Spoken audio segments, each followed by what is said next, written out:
잘못된 정책이 나오면 유동성이 오히려 주식시장에서 또 부동산으로 흘러가서 그렇죠. 최악의 도수가 될 수가 있는 거죠. 금리가 뭐 완만한 하락이냐 급격한 하락이냐만 있을 뿐 하락 국면이잖아요. 그러면 그것까지 합쳐지면 정말 부동산에 대출 이슈가 생겨서 수요가 더 늘어날 수도 있겠네요. 맞습니다. 그래서 삼성전자 팔고 이제 강남 아파트 사러 가겠죠. 반포에 일부 새 아파트 같은 경우에 3,000세대 정도가 되는데 이 중에서 투자 보유한 비율이 50%예요. 이런 사람들에 대해서 그러니까 거주하고 뭐 오랫동안 살고 이런 분들은 다 감면해주고 화끈하게. 화끈하게. 네, 그다음에 투자로 갖고 있는 사람들에 대해서 여기서 보유세를 올리면 네. 그러면 매물이 증가할 거 아닙니까? 그럼 시장의 공급이 증가하는 거잖아요. 근데 집값이 어떻게 올라요, 그러면? 돈을 향한 말초적 신경을 인정하라 경제적 본능. 오늘은 2026년 부동산 시장 얘기를 해보려고 하는데요. 너무 궁금한 게 요즘에 주식시장이 워낙 좋으니까 그 다음에 이 돈이 모여서 이익이 실현돼서 혹시 부동산 시장으로? 라는 의문을 가지신 분들이 많아서 그런 내용 한번 들여다보고 싶습니다. 광순의 복덕방 대표 이광수 명지대 겸임교수님 모셨습니다. 안녕하세요. 안녕하세요. 정부가 코스피를 살리겠다 정상화 의지가 굉장히 강해 보이고 실제로 많은 제도적 기반을 갖춘 상태입니다. 그리고 추가적으로 뭐가 많이 예정돼 있죠. 예를 들면 자사주 소각 같은 거. 네, 정부가 생산적 금융 ISA 계좌를 신설해서 국내 주식에 대한 장기 투자 촉진하겠다. 뭐 이렇게 하고 국민 성장 펀드도 만들고 뭐 이런 어떤 일련의 작업들이 주식 시장 정상화도 있지만 또 투트랙으로 부동산에 묶여 있는 자금들을 좀 주식시장으로 갖고 오고 싶어라는 의지도 있다라고 이해할 수 있을까요?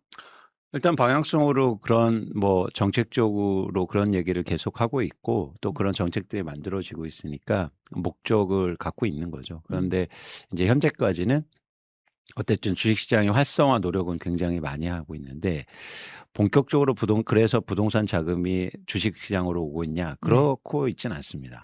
저희가 비금융자산, 그러니까 부동산 같은 자산이 전체 가계 자산의 80%를 그렇죠. 꽉 묶여 있는 돈이라고 볼 수 있잖아요. 그래프 같은 걸 봐도 다른 나라들은 쭉 낮은데 우리나라만 80% 우뚝 서 있거든요.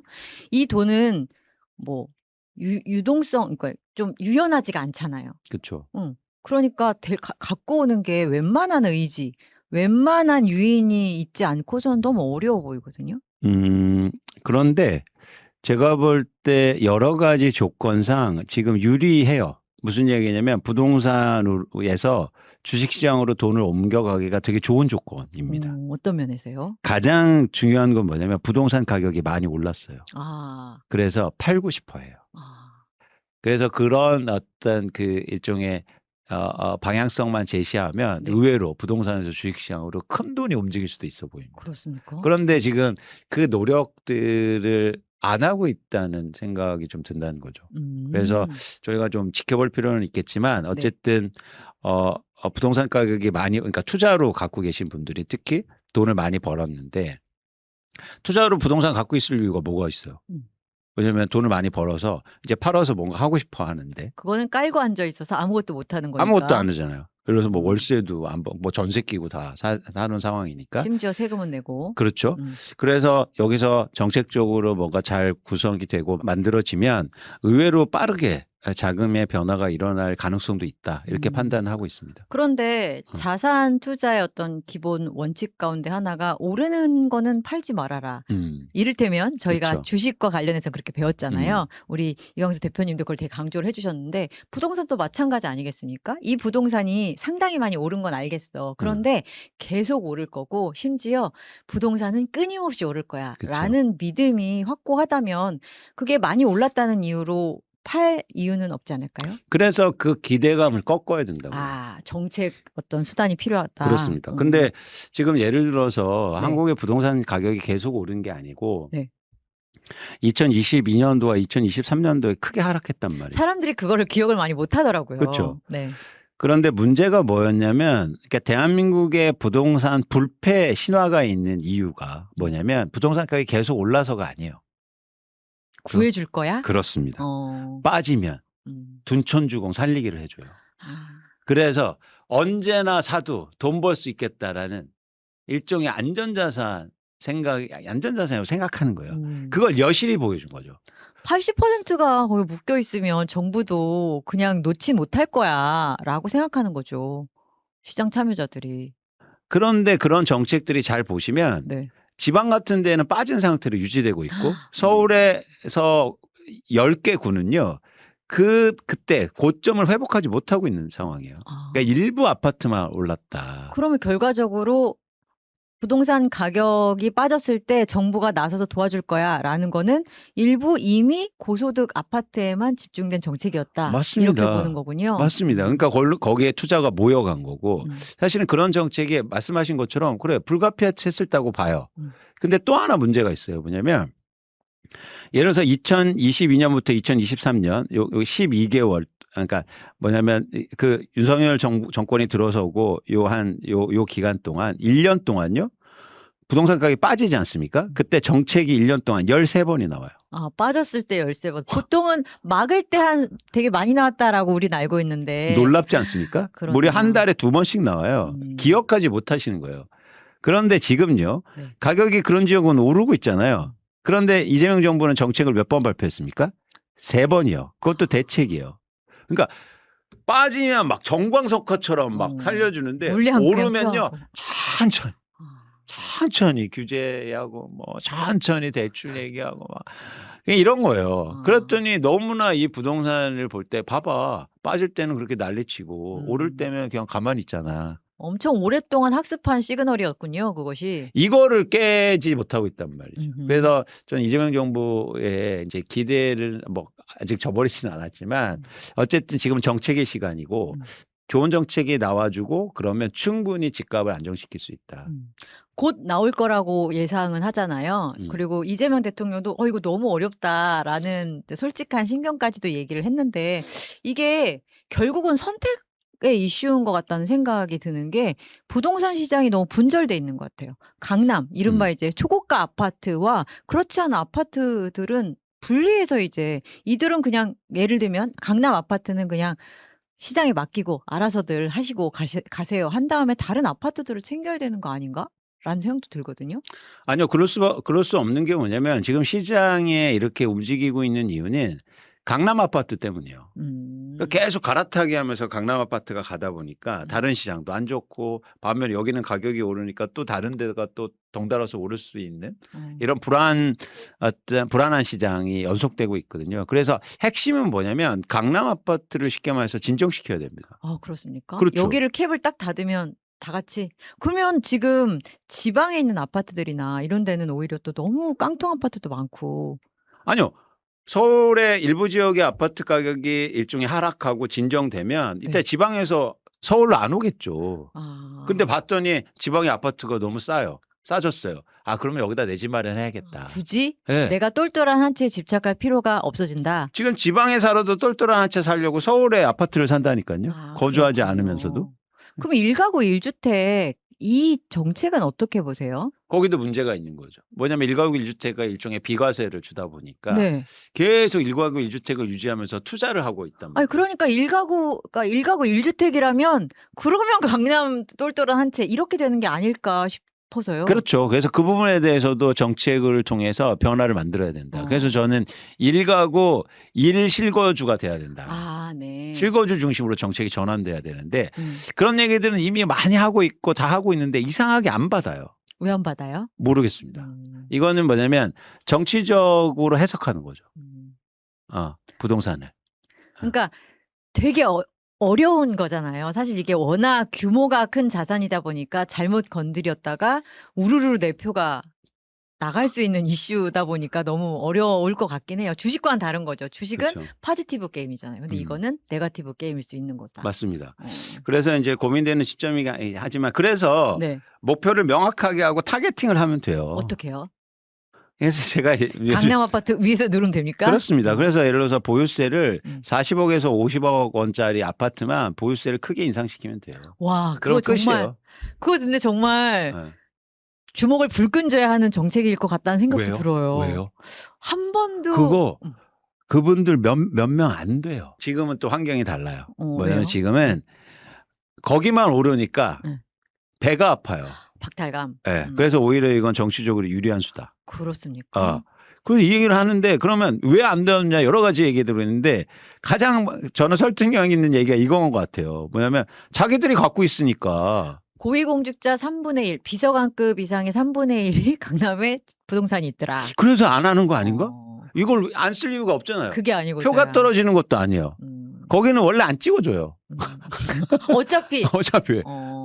근데 예를 들면 이런 거 있잖아요. 아니 그러면 내가 보유세를 내면 나 이 집 하나 있는데 이 되게 유명한 어떤 변명이거든요. 팔면 되잖아요. 팔아라. 거주한 사람 다 감면해 줘요. 아, 투자로 갖고 있는 사람. 투자로 갖고 있는 사람 팔면 되잖아요. 네. 집 한 채 있어도. 네. 그러면 집값은 많이 올랐잖아요. 전 세계 어디고 집값이 이렇게 많이 올랐는데 보유세가 줄어든 나라는 대한민국이 유일합니다. 아, 그렇습니까? 네. 집값이 10억 원이 올랐는데 보유세는 덜 내요. 3년 전보다.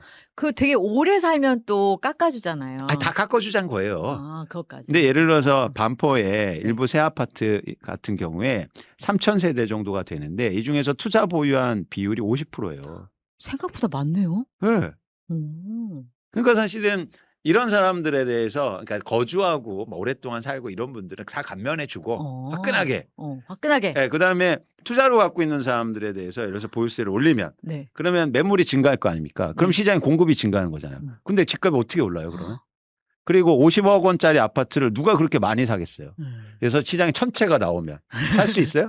유효 수요가 없겠군요. 맞습니다. 그러면 이제 가격이 하락하게 되겠죠. 그러면 갈아타기 수요가 결국엔 지금 시장을 움직이는 조건인데 네. 저 위에 목표가 떨어지기 시작해요. 아, 그럼 어떻게 집값이 안정이 안 됩니까? 연쇄적으로 네. 좋은 영향이 갈 것이다.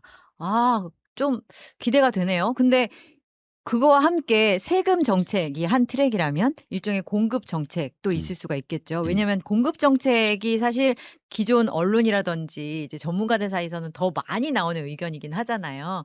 왜냐하면 서울에 지금 집이 없다. 그래서 공급이 있어야 된다. 그런데 문제는 우리도 출근하면서 보면 서울에 더 집 지을 데가 있는가 싶거든요. 공급 대책이라는 게 실효성 있는 공급 대책이 가능할까요? 그러니까 실효성 있는 공급이 되려면 그러니까 집값을 안정시킬 수 있는 공급이 되려면 분양가가 싸야 되고요. 싸야 되죠. 그리고 위치가 좋아야 되죠. 그렇죠. 근데 이게 두 가지가 현실적으로 불가능하단 말이죠. 그렇죠. 그래서 공급 정책으로 집값을 잡을 수 없는 거예요. 근데 자꾸 거기에만 얽매여 있는 거예요. 그 얘기를 정말 많이 해요. 그래서 그린벨트 풀어라부터 시작해서 되게 많이 나오죠. 그런 것도 제한적이라는 거예요. 그래서 그거는 꾸준하게 하면 된다. 마치 공급 정책만 나오면 집값이 안정될 거야라는 망상에서 벗어나야 돼요. 세금이 핵심이군요. 가장 중요합니다. 세금을 부과하면 예를 들어서 기대 수익률이 떨어지잖아요. 그럼 투자 수요가 감소할 거 아닙니까? 또 하나 집을 갖고 있는 사람들이 시장에 내놓잖아요. 그럼 공급이 증가하는 거예요. 집값을 결정하는 공급은 이겁니다. 근데 지금 막 서울시에서 재건축해 준다고 하니까 노후 아파트를 중심해서 매물이 엄청나게 감소했어요. 집값이 오른다는 기대감이 큰 거죠. 그렇죠. 그렇죠. 그런데 거기다 대고 공급을 하려고 하니까 땅 없어요. 그럼 어디다 공급해요? 아유, 재건축하면 되잖아요. 재건축하면 그러면 아니 이거는 여러분 어떤 전문가들이 나와서 저는 그게 좀 뭐랄까 말도 안 되는 소리를 하고 있는데 그러니까 집값을 안정시키기 위해서 재건축 사업을 해야 된다?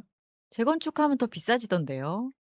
아, 그거 다 알고 있는데 왜 자꾸 그거 말도 안 되는 소리를 하고 있어요. 그렇다고 해서 제가 재건축을 하지 말자는 얘기가 아니에요. 노후 아파트는 뭐. 근데 재건축을 해서 집값을 안정시킨다? 집값을 더 올리겠죠. 그러면 조합원들이 왜 재건축하려고 합니까? 집값 그렇죠. 떨어지는데? 그렇죠. 아니 여러분 솔직하게 물어보면 솔직해집시다 여러분. 아니 네. 그래서 네. 재건축을 막 활성화시켜야 집값이 안정시킨다는 근거도 없고 네. 논리도 맞지 않고 그래서 이거는 그대로 하고 중요한 건 뭐냐면 집값을 안정시키는 그런 수요 정책이 더 유효하다는 겁니다. 알겠습니다. 그러면 정부의 대책이 현재 어떤 부동산 시장을 정리하는데 되게 중요한 키다. 중요합니다. 라고 했을 때 기다리고 있다 우리는. 일단 이렇게 정리를 하면 될 것 같고. 그렇죠. 거기서 중요한 건 세금 정책이다. 잘했으면 좋겠는데 자꾸 이거를 뭐래서 뭐 지방선거도 있고 뭐 이러니까 정치적으로 해석하니까 좀 이제 안타까운 건데 이렇게 되면 또 세금 정책이 미뤄지잖아요. 미뤄지죠. 그러면 신뢰성이 없어져요. 무슨 얘기냐면 과거에도 보면 보유세를 올리는 거는 사실은 유효했지만 그게 예를 들어서 정권 말기에 오르다 보니까 야 1년만 내면 돼. 음. 이렇게 된단 말이죠. 음. 그러니까 시장에 영향을 못 미쳤던 거거든요.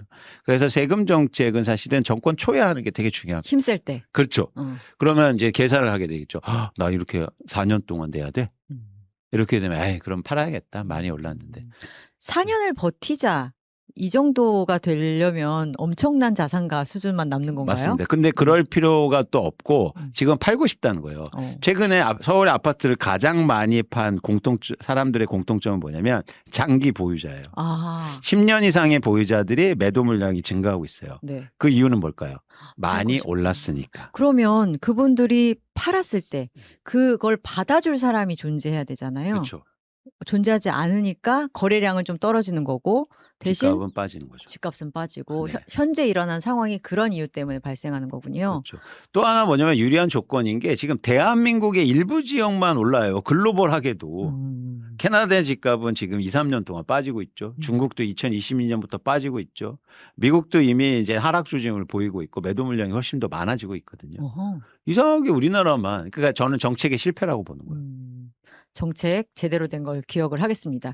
그러면 좀 안 좋은 시나리오도 우리가 가정을 해보고 싶은 게 지금 정책이 적시에 그리고 적절한 방식으로 나오지 않는다면 이를테면 아까 말씀하셨듯이 정말 제대로 된 세금 정책이 아니라 약간 뭐 엄발에 오줌 누는 식의 공급 정책 수준으로만 나오면 부동산 역시 못 잡는구나 라는 다시 한번 학습.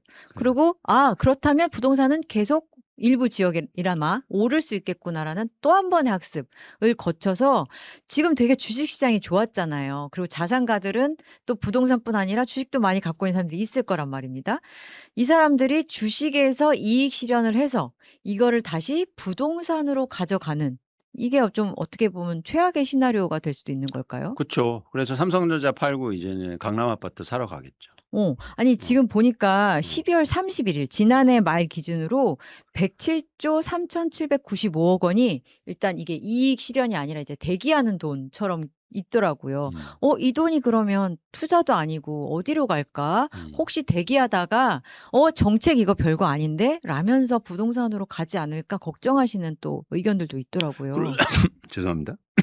그럴 수 있다는 거죠. 충분히. 그래서 이런 정책이 실기하면 안 되고 또 네. 시점도 굉장히 중요하다는 거예요. 오히려 그런 게 미뤄지고 정책이 잘못된 정책이 나오면 유동성이 오히려 주식시장에서 또 부동산으로 흘러가서 그쵸. 최악의 도수가 될 수가 있는 거죠. 그러고 보니까 금리가 뭐 완만한 하락이냐 급격한 하락이냐만 있을 뿐 하락 국면이잖아요. 그러면 그것까지 합쳐지면 정말 부동산에 대출 이슈가 생겨서 수요가 더 늘어날 수도 있겠네요. 맞습니다. 투자하는 수요가. 그래서 지금 굉장히 급박한 상황일 수도 있고 이렇게 차일피일 미뤄서는 안 되는 문제다.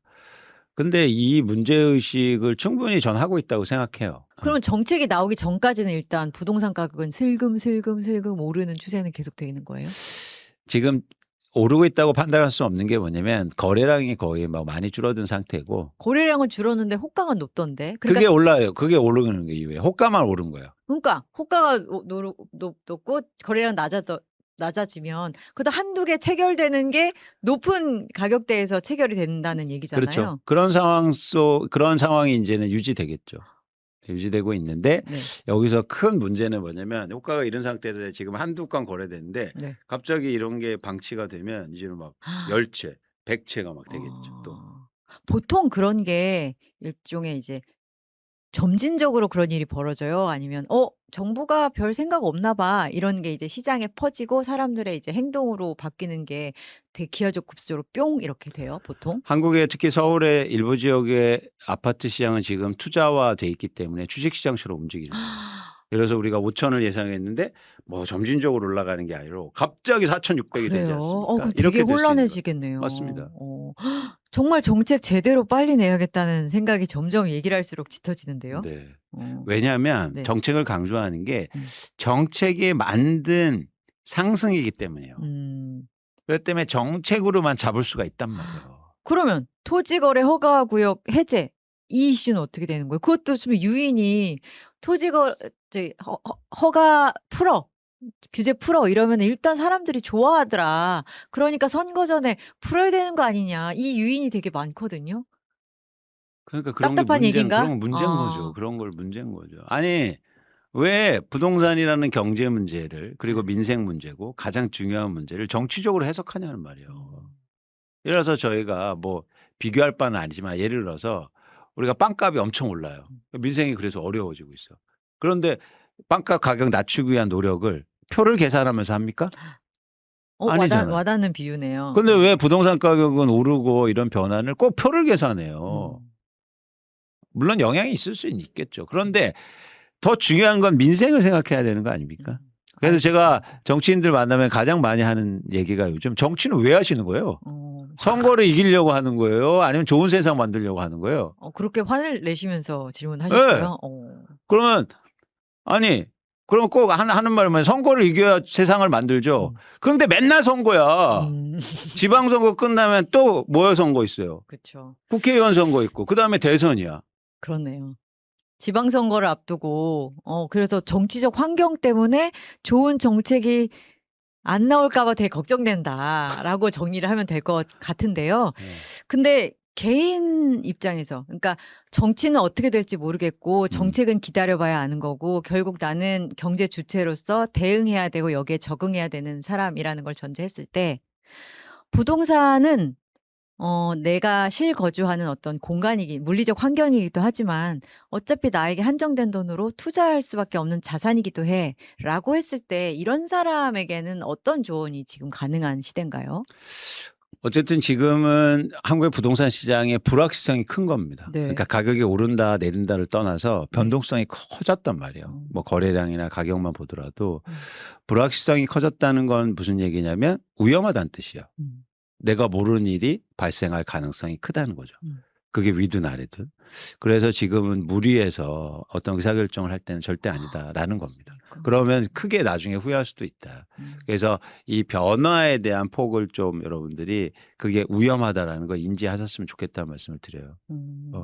어떤 일이 벌어질 수도 있다. 갑자기요. 그리고 그 변동폭이라는 거는 지역에 따라서도 많이 달라지는 거예요? 그렇죠. 이미 그걸 이제 보여줬고 예를 들어서 지난해 같은 게 2025년 같은 경우에 성동구가 뭐 폭등을 하지 않습니까? 이런 현상들이 일어난 반면에 또 예를 들면 일부 지역들이 막 폭락할 수도 있다는 얘기를 그러니까 내포하고 있는 거거든요. 그래서 그런 변동성을 좀 유의하실 필요가 있어서 무리하게 막 대출 일으키고 막 투자하고 이럴 때는 아니다라는 말씀을 드리는 겁니다. 알겠습니다. 그리고 또 우리가 또 똘똘한 강남 한 채라는 또 신화가 있으니까 그거에 대해서 또 질문을 드리고 싶은 게 또 떠올랐는데 나는 그래도 강남에 집이 하나 있었으면 좋겠어. 어느 선진국의 대도시를 봐도 항상 거기 집값은 비싸잖아. 나는 복잡하게 생각하는 거 싫고 하나를 가지고 그냥 오래 가지고 갈래. 뭐 이런 분도 있을 수 있다고 봐요.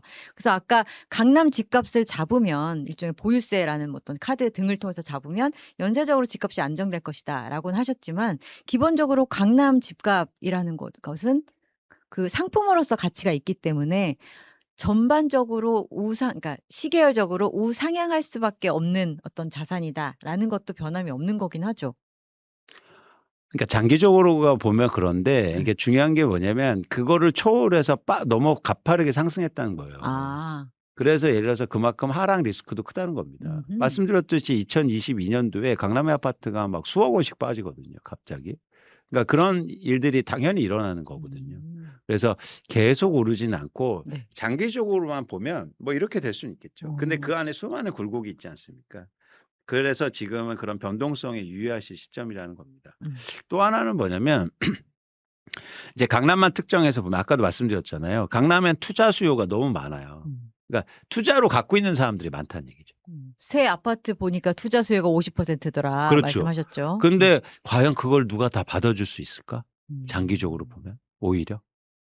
그런데 강남의 인프라라는 게 다른 지역에서는 그 따라오지 못할 또 압도적인 부분이 있다라는 평가가 있지 않나요? 그러니까 그런 부분 좋은 거가 있는데 아까도 앵커님 말씀하셨지 않습니까? 유효 수요. 이게 중요한 거예요. 그러니까 인프라가 좋아서 살고 싶어, 너무 거주하고 싶어, 모두 다 살고 싶죠. 그런데 그거는 살 수 있는 수요가 아니에요. 그래서 사고 싶은 사람이 많다고 해서 그 지역이 안 떨어진다? 그건 아니라는 겁니다. 거기서 중요한 건 아까 말씀하셨던 어떤 매매량일 텐데요. 그렇죠. 매매량은 그래서 줄어드는 모습을 되게 주의 있게 봐야겠군요. 그렇죠. 그래서 여러분들이 꼭 관심을 가져야 될 게 그 많은 투자로 갖고 있는 사람들이 팔려고 했을 때 그걸 누가 다 받아줄 수 있을까? 유효 수요가 만만치 않다. 이런 거죠. 누구나 고급 스포츠카 사고 싶지 않습니까? 그죠? 람보르기니 이런 거. 근데 람보르기니 회장이 이렇게 얘기하는 거예요. 내가 한 달간 전 세계 돌아봤더니 모든 나라의 사람들이 다 우리 차 사고 싶대, 타고 싶대. 야, 이제부터 한 해 막 1억 대씩 생산해. 네. 그럼 그거 사줄 수 있습니까? 내가 사고 싶다는 것과 살 수 있다는 것은 다른 차원이요. 그렇군요. 근데 지금 또 강남에 있는 사람들 중에 팔고 싶은 사람들은 있을 텐데 그 사람들은 또 버틸 수 있는 힘이 있는 사람들일 가능성이 높잖아요. 까짓것 내가 원하는 가격이 아니면 안 팔아. 할 법한 분들이 강남에 많이 있을 수 있잖아요. 따라서 뭐 호가가 높아지는 것도 유효 수요 나는 상관없고 나는 그냥 내가 원하는 가격에 팔겠어. 라는 사람들도 상당할 것 같거든요. 그래서 보유세가 필요하다는 거예요. 그렇지 않습니까? 거기서 이제 등을 떠밀어야 되는군요. 그렇죠.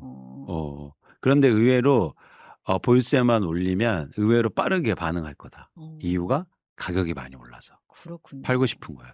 지금도 사려는 사람은 있는데 팔려는 사람이 없다라는 얘기도 또 동시에 나와요. 그게 이제 그 가격에는 나 안 팔아라고 버티는 분들 때문인데 그렇죠. 보유세 카드가 딱 나오면 이 가격에 그럼 많이 올랐으니 그냥 내놔볼까?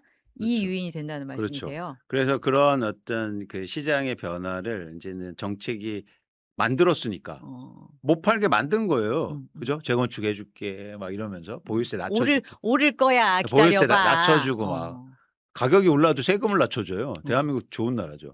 그런데 이제는 반대로 자 이제 올랐으니까 이제 정당하게 세금 내세요라고 하면 이제는 팔기 시작하겠죠. 이제 흥미로운 게 뭐냐면 그래서 이제는 이렇게 예를 들면 그분들의 어떤 심리적으로는 반응이라든지 이런 것들을 좀 촉진시킬 필요가 있잖아요. 그래서 예를 들어서 이렇게 설계할 필요도 있는 거죠. 보유세를 매달 내게 하는 거예요. 같은 보유세라고도. 그래서 1%씩 내게 한다. 예를 들면 그럼 50억 원짜리가 1%라고 그러면 5천만 원이지 않습니까? 그러면 매달 400만 원씩 내게 해요. 저항선을 좀 줄이는 거군요. 아니요. 심리적 저항선. 그럼요. 심리적으로 더 예를 들어서 1년에 한 번 내면 그때 내고 이제 그래. 근데 매달 나가요. 그게 더 아픈 일인가요? 엄청나죠. 그런가요? 생각해 보세요. 돈 벌 때도 한 번에 주는 것보다 매달 주면 더 좋잖아요. 그래서 그런가? 월급이 무서운 거예요. 그런 거 같네요. 그런 거 보니 거기까지 들으니까. 그래서 제가 나는 학교가 좋지 않나 월급 받다가 나와서 월급 안 받으니까 그러니까 이게 진짜 어렵더라고요. 네. 그러니까 같은 돈을 벌어도 매월 주는 거하고 한 번 주는 거하고는 차원이 달라요. 그렇구나. 근데 만약에 반대로 매달 내게 한다. 그러면 심리적 압박이 훨씬 클 거예요. 그렇군요. 그런 것까지 지금 고민을 하고 있을지 매우 궁금하긴 한데. 근데 정부 사이드에서 약간 조언 같은 것도 많이 구하지 않아요? 아니 전달했죠. 교수님한테? 네, 전달했죠. 강경 아까처럼 이렇게 막 삿대질 하시면서. 왜 안 하는지 모르겠어요. 그러니까 제 얘기가 틀렸다고 생각할 수도 있겠죠. 그런데 저는 이 길밖에 없다라고 이게 생각합니다. 유일한 길이에요? 네. 그러면 너무 더 걱정되는 게 만약에 지금 말씀하신 대로의 어떤 정책이 나오지 않았을 경우에 시장이 엄청 기고만장해질 것 같은데요. 맞아요. 그래서 이거를 빨리 이제 고민을 해야 되는데 모르겠습니다. 시점에 대한 고민인 건지 아니면 이 자체에 대한 고민인 건지. 네. 네. 대통령도 재건축 단지 똘똘한 한 채를 가지고 있나 봐요. 그렇죠. 성남에 분당에. 네. 결단을 좀 하셔야겠네요. 그거는 이제 거주한 아파트였으니까. 아까 말씀하신 것 가운데 이제 보유세 카드를 설계할 때는 실거주하는 사람, 그다음에 오래 산 사람 이 부분에 과감하게 대해서는 빼주는 거예요. 과감하게. 되게 정교한 정책 설계도 필요하고. 그럼 예를 들면 뭐 보수언론이나 이런 데서 보유세 때문에 다 죽게 생겼습니다. 이런 말 나와요, 안 그렇죠. 나와요? 나오죠. 엄청 그거 단골면이잖아요. 제 설계대로 하면 나올 수가 없다고요. 그렇죠. 50억 원짜리를 투자로 갖고 있는데 낼 돈이 없어요. 이렇게 웁니다. 이런 사람 있어요? 팔면 되잖아요. 투자로 거주하는 사람 빼주자는 거니까. 확실하게. 오래 갖고 있는 사람, 뭐 고령 세대 다 빼주자.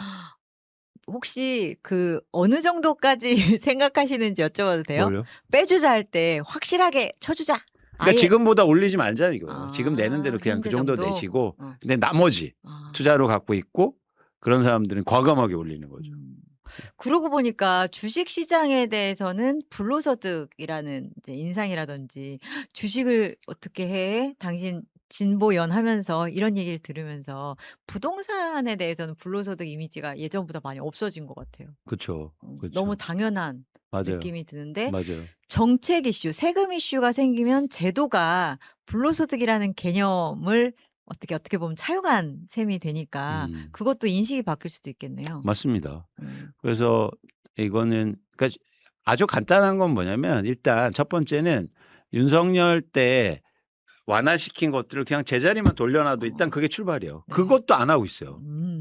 그렇네요. 그러고 보니까. 집값이 빠질 때 그렇게 풀어준 것도 13개 내놓고. 예. 아, 그렇네요. 그러니까 사실은 면면히 살펴보면 지금 부동산 관련해서는 이재명 정부가 아무것도 안 하고 있다. 혹시 주식 시장으로 시선을 돌리면 된다고 생각하는 건 아니겠죠?